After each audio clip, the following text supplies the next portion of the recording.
To connect PayPal to your Stand store for handling payments and payouts, you'll need a verified PayPal business account.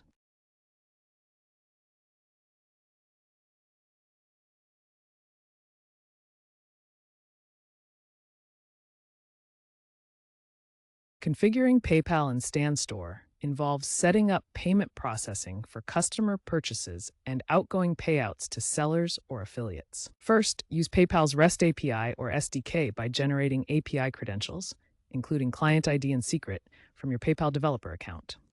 For customer payments, implement PayPal buttons or checkout flows, leveraging Express Checkout for one-click purchases. For payouts, utilize PayPal's Payouts API to send funds to sellers or affiliates, considering batch payouts for efficiency and setting up merchant rates for fees. Security includes mandatory multi-factor authentication and tokenization to prevent data breaches. Use PayPal's sandbox environment to simulate transactions without real money before going live.